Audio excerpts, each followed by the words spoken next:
Bom dia, igreja, tudo bem? Que seja hoje um domingo abençoado para nós, que mesmo diante das dificuldades dessa pandemia que estamos passando por todo o estado de Goiás, por todo o Brasil e pelo mundo, é uma crise humanitária, civilizatória.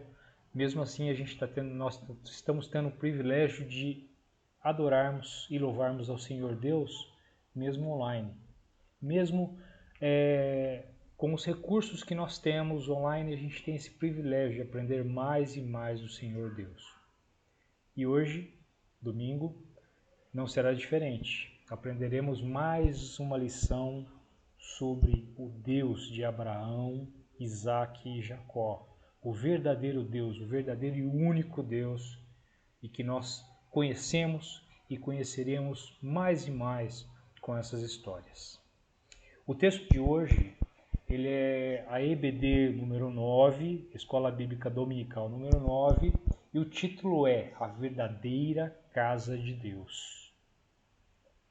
Quando a gente fala a verdadeira casa de Deus, a gente pode imediatamente imaginar que seja a igreja, o templo que a gente vai, mas muito mais do que isso, a verdadeira casa de Deus que Deus quer constituir é a família. O núcleo familiar, tá? Como é concebido, ele é que demonstra realmente as características da verdadeira casa de Deus. E junto com a igreja, aquela igreja santa, única. Atrelado a isso, a gente reconhece que existem vários desafios, tanto nos núcleos familiares que a gente detém, bem como a própria igreja. São desafios que nos põem à prova da fé. A história de hoje, na Escola Bíblica Dominical número 9, se passa nos capítulos de Gênesis 29, 28, 29, 30 e 31. 4 capítulos.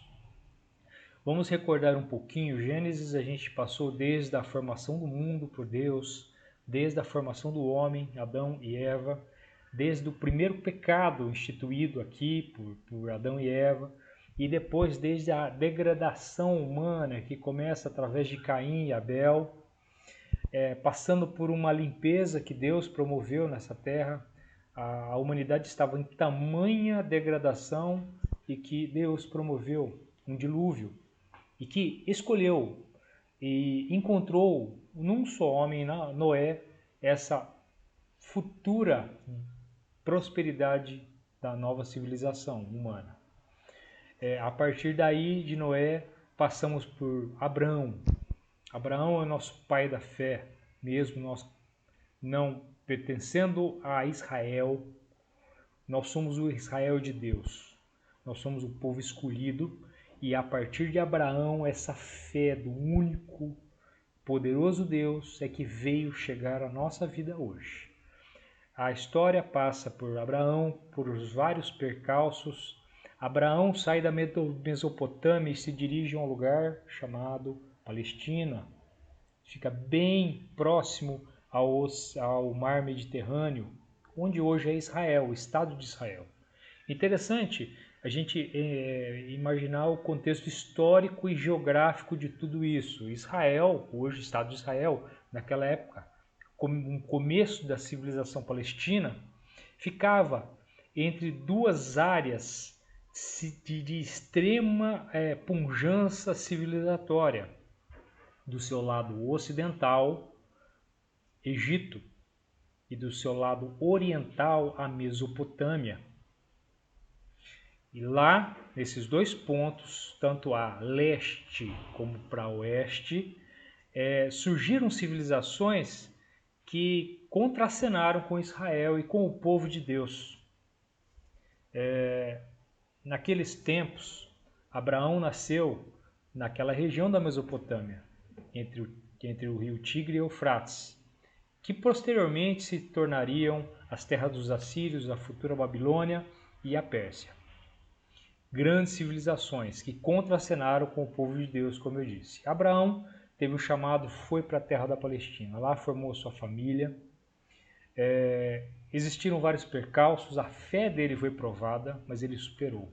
Aí chegamos em Isaac, no capítulo 26, onde Isaac, 26 e 27, onde Isaac ele busca uma mulher, ele vai buscar na parentela do pai dele, de Abraão, na Mesopotâmia, em Padã Arã. Lá ele busca Rebeca. Rebeca se torna mulher de Isaac. Isaac, como o único filho escolhido de Abraão, ele detém tudo que Abraão tinha conquistado até aquele momento. E Rebeca tem 2 filhos, um Jacó e um Esaú.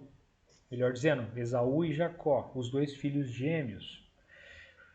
Na tradição daquela época, o filho mais velho ele detinha toda a bênção do pai. Isso incluía as propriedades que o pai tinha adquirido, inclusive a primogenitude e a liderança de toda a família. Então era natural que Esaú esperava isso. Porém, antes de nascer Esaú e Jacó, Rebeca teve um sonho divino, um sonho dado por Deus, e que dizia que o mais velho serviria o mais jovem. Esaú, o mais velho dos gêmeos, serviria Jacó, o mais novo. É interessante a gente dizer o seguinte, que Deus ele propõe as coisas para cada pessoa de forma premeditada, de forma anterior. Aí a gente chega no momento da história que o próprio Esaú, mesmo sabendo do seu potencial de liderança por ser o primogênito, ele acaba trocando essa bênção de Isaac por uma sopa de ervilhas. Na história bíblica a gente vê que ele volta de uma caçada muito cansado, Jacó tinha preparado um guisado, uma sopa, um caldo, e ele disputa com Jacó aquele prato em troca dessa bênção. Ou seja, a gente começa a enxergar que a displicência de Esaú, o mais velho, já era característica dele. Ele não toma a bênção de Deus. Ele mostra a displicência dele de trocar numa simples guisado, uma simples sopa, uma simples refeição, a sua bênção. Nos dias de hoje, muitos crentes estão trocando a bênção de Deus, a verdadeiro privilégio de estar na casa do Senhor, por muito menos. Por momentos de satisfação, por momentos de entretenimento mundano, estão trocando a vida com Deus, a vida que Deus lhe deu. Nós, crentes, muitas vezes invertemos a realidade. Continuando a história bíblica, isso chegou no momento em que Rebeca, encenou uma atividade para enganar Isaac. E ela enganou de forma cênica essa bênção, fazendo com que Isaac desse realmente a bênção divina para Jacó. A gente vê que Rebeca e Jacó, naquele momento, não se atentaram para a futura bênção que Deus já tinha dado a Jacó. Não se atentaram com os destinos que Deus já tinha traçado para eles. Eles tentaram de forma errada, de forma ruim, de forma enganosa e mentirosa, trair Isaac e trair Esaú. E dito feito, isso daí trouxe uma profunda ira a Esaú. Esaú ia matar Jacó, ele ia buscar Jacó. Para resolver essa questão, mais outra mentira que Rebeca coloca e começa a plantar na cabeça de Isaac. Não é bom que nosso filho se case com as cananeias daqui. As cananeias daqui não são boas mulheres. Melhor seria que ele buscasse uma mulher lá na nossa terra, lá em Padã Arã, junto com meu irmão Labão, que estava lá na Mesopotâmia. Esse engano trouxe essa forma enganosa que ela colocou a Isaac. Isaac consentiu, despediu de Jacó e enviou ele para Padã Arã, para a Mesopotâmia, em busca de Labão, o irmão de Rebeca, para tentar buscar uma mulher lá. É interessante a gente notar que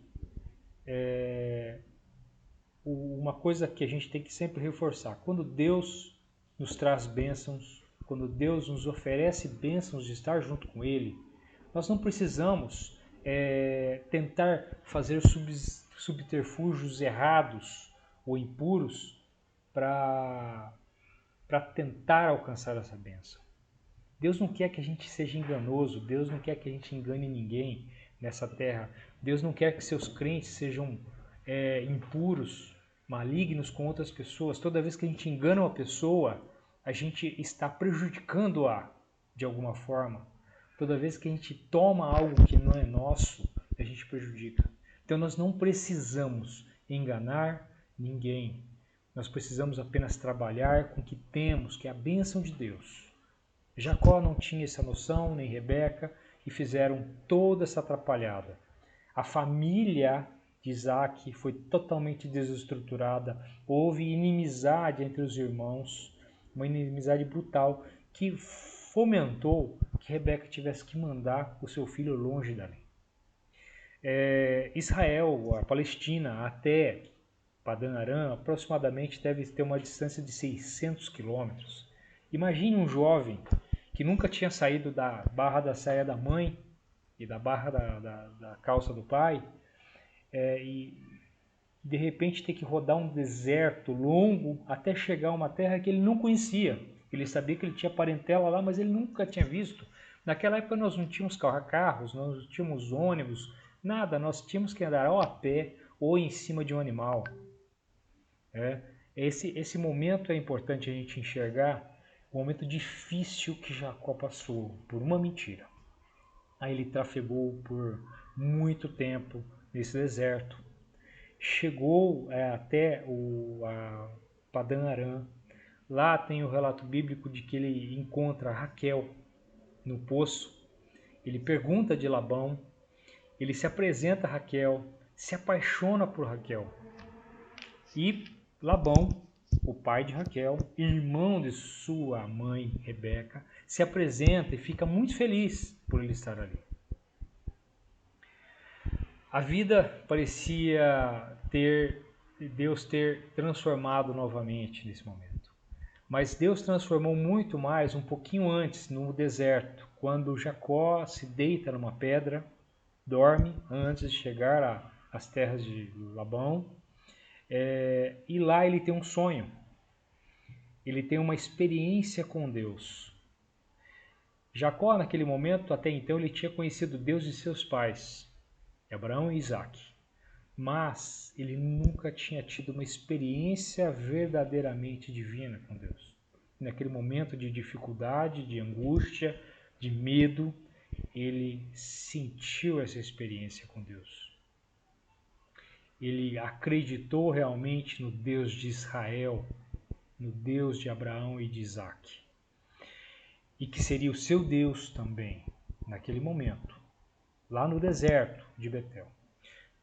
Continuando a sua trajetória, Jacó chega à terra de Labão, conhece a sua filha mais nova, Raquel. Labão tinha duas filhas, uma chamada Leia, que não era tão formosa como Raquel, e Raquel, a mais nova.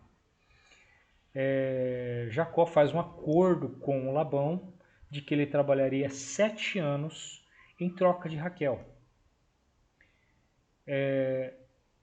O curioso é que Labão, parece que é uma característica da família de Labão e de Rebeca, engana Jacó. E depois de 7 anos trabalhando arduamente pela filha Raquel, Labão engana e dá a filha Leia, a filha mais velha, com a justificativa de que o costume da época deles era sempre primeiro oferecer a filha mais velha. Quando a gente quer enganar outra pessoa, ou quando a gente quer adquirir coisas que não são do fruto do nosso trabalho, muitas vezes a gente acha justificativas das mais incríveis, impressionantes. A gente apela para a nossa vida familiar, a gente apela pelos costumes, por várias situações. Mas o que é certo, o que é errado. Labão enganou Jacó. Jacó, mesmo assim, aceitou Leia e começa aí aí ele trabalha mais 7 anos para ter Raquel. É importante a gente ressaltar que cria-se na família de Jacó um conflito muito grande. Tinha duas mulheres, Leia e Raquel. E Leia sabia que Jacó tinha uma tendência maior por Raquel, porque ele amava Raquel. E Leia tenta começar a fazer vários subterfúgios para tentar conquistar Jacó ao seu lado, a ser a mulher preferida. A gente não precisa nem discutir nesse momento que a poligamia é um problema sociológico, histórico e que já caiu por terra. Não é o desejo do coração de Deus que haja poligamia, de maneira alguma. O que Jacó estava fazendo era acompanhando a realidade daquela época, dos costumes daquela época, de ter sido enganado, ele acompanhou o engano daquela sociedade na época e acabou indo por carreto. Isso pode passar pela nossa vida hoje. Os costumes da época podem nos trair e a gente sair da forma do que Deus quer de nós, do que realmente o verdadeiro Deus quer de nós. Aqueles enganozinhos, aquelas mentirinhas, aquelas coisas que o mundo nos oferece hoje, muitas vezes trai realmente o propósito de Deus. E Jacó começou aí. E isso criou uma outra confusão familiar. Já vimos lá atrás a confusão que Rebeca fez junto com seus 2 filhos e com Isaac, Esaú e Jacó. Agora a gente está tendo uma outra confusão, 2 mulheres tendo problemas conflituosos lá. E Jacó continua a sua vida com aqueles conflitos. Leia acaba tendo muitos filhos, ela oferece também Raquel para tentar. Raquel não podia ter filhos, era estéril até aquele momento. Ela começou a oferecer a sua serva para os serviços do Jacó para que tivesse filho mediante a sua serva. Mais outro erro. Raquel não confiou em Deus, nem Jacó confiou em Deus naquele momento. E a vida foi continuando, criou-se um conflito familiar muito grande e o pano de fundo disso era um sogro, Labão, mesmo sendo parente, tentando enganar de todas as formas Jacó. E Jacó sentiu no seu coração que ele deveria voltar à terra prometida, Palestina, como era predestinado por Deus. E Jacó pede para Labão para se deslocar e ir embora com a sua família. E mostra que ele abençoou realmente a terra de Labão. Interessante que mesmo nos erros familiares que a gente foi passando, Jacó nunca lhe faltou bênção de Deus. Jacó realmente era a pessoa escolhida por Deus naquele momento e que Deus o abençoou profundamente. E sabia que aquele homem, naquele meio familiar todo distorcido e com dificuldades, ele seria um ouro a ser refinado, uma joia a ser lapidada. Deus enxerga isso em Jacó. Jacó continua sua trajetória bíblica, sua trajetória com Deus, pede para isso e Labão não aceita. Labão quer que Jacó continue lá, fazendo com que ele se prospere. Já Labão não era bobo nem nada, ele sabia que Jacó ao seu lado trazia prosperidade, porque Deus de Israel estava com ele. A vida passa e eles fazem um acordo interessante. Toda ovelha e cabrito malhado que nascesse seria de Jacó, e toda ovelha e cabrito branco seria de Labão. E eu não sei por que cargas d'água, bênçãos de Deus, ou talvez uma forma que a maioria das ovelhas passaram a nascer malhadas e pintadas. E aí os filhos de Labão começaram a perceber que Jacó estava enriquecendo muito. Como Deus não abandonou Jacó, Jacó estava enriquecendo muito mesmo. mesmo em terras estrangeiras. E ele começou a ter um rebanho gigantesco, muito até maior que o de Labão. E aí Labão passou a olhar Jacó de outra forma. A inveja tomou Labão e os filhos de Labão, os cunhados de Jacó. A inveja tocou eles e a desconfiança. E Jacó não fez nada de errado. Jacó simplesmente trabalhou daqui, fez um acordo. E esse acordo deu certo para ele. Um acordo de risco. Na nossa vida, a gente toma decisões de risco. Mas quando a gente está junto de Deus, esses riscos eles são mitigados pela vida próspera com Deus e com Jesus Cristo. E Jacó estava percebendo isso, e Labão também. Jacó faz uma coisa correta nesse momento. Ele reúne as duas mulheres, Leia e Raquel, no campo, e explica tudo que ele está sentindo, as dificuldades que ele percebe, a desconfiança de Labão e dos seus filhos para com ele, e ele propõe voltar à sua terra, a terra de Isaac, do seu pai, a terra de Abraão, seu avô. E elas aceitam. Então, isso mostra que a casa de Deus, o núcleo familiar, ele começa a se formar e a ter integridade, a ter formatação conforme os olhos de Deus. A família toda estava unida naquele momento e estava consciente, tanto marido e mulher estavam conscientes da decisão que tinha que tomar. Importante, nessa trajetória de Jacó, mostra como que, com erros e depois acertos, as coisas evoluem para o bem da bênção de Deus. Então, Jacó consultou suas mulheres, as suas mulheres consentiram com isso e juntos tomaram a decisão e juntos foram para a terra prometida, para a terra de Isaac. Eles se afastaram de Labão na surdina, caminharam 7 dias no deserto, uma trajetória difícil entre Palestina e Mesopotâmia, existe um deserto no meio, uma trajetória difícil com filhos, com criação de animais, com coisas. E Labão, depois de 3 dias, descobriu essa fuga e o seguiu. Para piorar a situação, uma falta de fé entre uma das mulheres de Jacó, principalmente a Raquel, ela roubou ou furtou os deuses talhados do seu pai Labão. Talvez ela imaginava, ela não tinha aquela fé verdadeira do único Deus que Jacó tinha trazido naquele momento. Ela ainda não tinha sido trabalhada essa nova fé. E ela, por uma falha que poderia ter custado a vida de todos, furtou os ídolos de seu pai. Aí mostra que muitas vezes a gente não larga os nossos ídolos do passado e tenta seguir a Deus. Isso está errado. A gente tem que seguir o nosso verdadeiro Deus, ter a fé somente nele. A história ela tem um desfecho positivo, porque Labão, no deserto, ele acaba tendo um sonho de Deus. Deus fala a Jacó, a Labão, que ele não deveria tocar em Jacó e sua família. E eles se encontram no deserto. Lá tem um conflito. Labão busca os ídolos que ele sabia que alguém tinha roubado.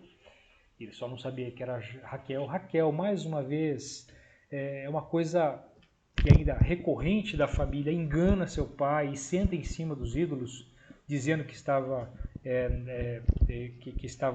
menstruada e não podia se levantar. Há um engodo, um engano, mais uma vez para Labão. Mas Deus estava junto com Jacó. Jacó era o verdadeiro seguidor de Deus naquele momento. E fazem um acordo. Labão consente de se despedir das suas filhas, dos seus netos e de Jacó e voltar para sua terra. E foi isso que aconteceu. Jacó parte para a terra prometida e há um desfecho positivo, um desfecho bom no final. A gente vê na família de Jacó, como todas as famílias, os núcleos familiares cristãos de hoje em dia, dos crentes, existem acertos e erros, mas quando essa família acredita realmente no Deus verdadeiro, ela vai passar por esses acertos e erros e vai ser edificada. Ela vai passar por dificuldades e vai ser edificada. E foi o que aconteceu com Jacó. Nós temos que ter três coisas importantes que a gente tem que levar dessa lição. A primeira é que Jacó conhecia o Deus de seus pais, mas realmente ele passou a conhecer o Deus de seus pais quando ele teve uma experiência com ele no deserto de Betel, no caminho para Padã Arã, na terra de Labão. Nesse momento de dificuldade, de medo, de angústia, de fome, frio, sede, de tudo quanto é aflições que um ser humano possa ter, ele teve uma experiência verdadeira com o verdadeiro Deus. E essa experiência nós crentes passamos na nossa vida. Muitas vezes as dificuldades que nós nos metemos ou dificuldades que vêm até nós.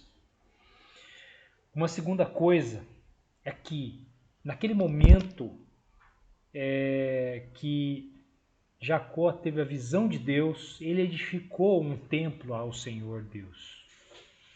Ele aproveitou aquele momento. Nós crentes hoje em dia, o que nós temos que aprender é que quando a gente tem uma experiência com Deus, a gente tem que aproveitar esse momento. Nós temos que buscar a Deus muitas e muitas e quantas vezes puder. E mesmo em dificuldade, temos que aproveitar esse momento com Deus, que é único e não há como mensurar. Esse é um momento mágico, um momento de fé incrível. Então, quando a gente tem esse momento, nós como crentes temos que buscar esse momento com Deus, essa experiência com Deus, tanto em dificuldade como em benfeitorias. O terceiro ponto que a gente tem que dizer é o que eu já disse anteriormente, o pacto matrimonial, a família, o núcleo familiar. O núcleo familiar ele tem que ser preservado. Marido e mulher que andam juntos, eles têm que estar conscientes da mesma fé. Não pode ter engano. Quando há fés diferentes, o matrimônio não prospera, há dificuldades. Tem que se buscar uma igualdade de fé. E tem que haver uma harmonia e concordância nas decisões da vida. Marido e mulher tomam decisões diariamente. Troca de emprego, troca de negócios, montar um negócio próprio, trabalhar em tal lugar. A mulher tem que lutar também junto com o marido. Essas coisas têm que ser em consenso. Não pode haver discórdia entre os dois. Como na família de Jacó. Jacó ele reuniu suas mulheres no meio do campo para fazer uma decisão muito importante na vida deles. E foi em consenso. Então nós temos que trabalhar essa questão matrimonial. Amém, irmãos? Espero que a aula de hoje tenha sido abençoadora para todos vós, como foi para mim também, tocou meu coração. Que esse domingo seja um domingo abençoado para todos vocês. Possamos realmente aproveitar a experiência com Deus nesses momentos difíceis, angustiantes. Essa pandemia está nos levando muitas coisas que tínhamos antes. Nós temos que aprender a aproveitar o Senhor, aproveitar o verdadeiro Deus. Amém? Em nome de Jesus, pedimos que nos abençoe grandemente, abençoe cada povo, cada crente que esteja em sua casa. Amém? Amém.